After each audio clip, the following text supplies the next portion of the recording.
Hello and WhatsApp guys, কি অবস্থা সবার? সো গাইস, আশা করি সবাই অনেক ভালো আছেন। সো আজ আমরা চলে যাব ঈদের ছুটিতে বাড়ি। তো আমি আর আমার ফ্রেন্ড এসে দাঁড়িয়ে রইলাম ময়মনসিংহ রোডের মাথায়। আর এখানে তো দেখতেই পাচ্ছেন যে কি পরিমাণ মানুষের ভিড়।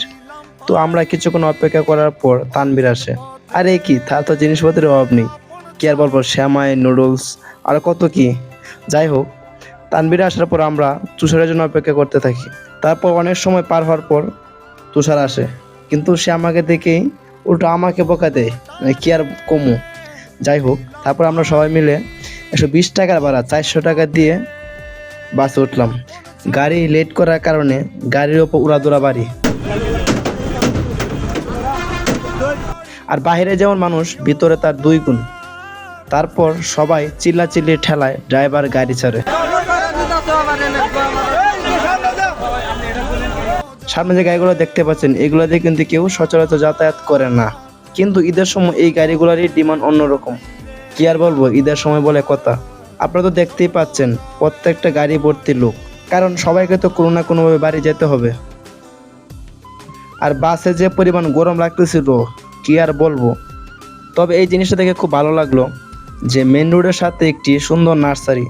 আসলে যার যেমন মন মাইন্ড। তারপর ঘটে আরেক ঘটনা, বাসের ছাদের উপরে এক মহিলা। আমি প্রায় কিন্তু ট্রেনের ছাদের উপরে মহিলাদের দেখতে পাই, কিন্তু ইদানিং বাসের ছাদে মহিলাদের দেখা যায়। যাই হোক, আমি আর কিছু বলবো না। এত কিছু দেখতে দেখতে চলে আসলাম ময়মনসিংহ বাইপাস, কিন্তু রাস্তার যে অবস্থা। তারপর আমরা নেমে একটি অটো রিক্সা নিয়ে আসলাম ময়মনসিংহ ব্রিজে, কারণ এখান থেকে নেত্রকোনা বাসের টিকিট নিতে হবে। কিন্তু ব্রিজে আর আসতে পারলাম না জ্যামের কারণে। তারপর সবাই মিলে কিছু সময় হাঁটলাম। তারপর আকাশকে একটা কল দিলাম, কারণ আমি আগেই তাকে এখানে আসতে বলেছিলাম। যাই হোক, তারপরে গেলাম টিকিট কাউন্টারে টিকিট কাটতে। ভিড়ের কথা আর কি বলবো ভাই, আপনারা দেখেন ভিড়, কি পরিমাণ ভিড় আপনারা দেখেন, কি পরিমাণ ভিড় আপনারা দেখেন বাসে টিকিট কাটতে গিয়ে, কি আর বলবো। তারপর অনেক কষ্টের টিকিটগুলো সংরক্ষণ করে আমরা গিয়ে বাসে উঠে পড়লাম। তার কিছুক্ষণ পর আমরা নেত্রকোনা চলে আসলাম। নেত্রকোনা আস্তে আস্তে আমাদের রাত্র হয়ে গেল। তারপর সবাই বাস থেকে নেমে গেলাম এবং একটি সিএনজি ভাড়া নিলাম মোহনগঞ্জ পর্যন্ত। আমরা কিন্তু ময়মনসিংহ গাজীপুর দিকে কিন্তু অত্যধিক পরিমাণ গরম। আর দেখেন ওইদিকে নেত্রকোনা থেকে মোহনগঞ্জ রাস্তায় কুয়াশা, ঠান্ডা পরিবেশ, কি আর বলবো, দুঃখের কথা। তারপর মোহনগঞ্জ থেকে আমরা একটু অটো নিলাম পাশের গ্রাম পর্যন্ত, কারণ পাশের গ্রাম আমাদের একটি অটো ড্রাইভারের সাথে কথা হয়েছে, তিনি আমাদের গ্রামে নিয়ে যাবেন। কিন্তু আমরা আমাদের পাশের গ্রামে আসার পর ওই ড্রাইভার তার ফোন বন্ধ করে দেয়।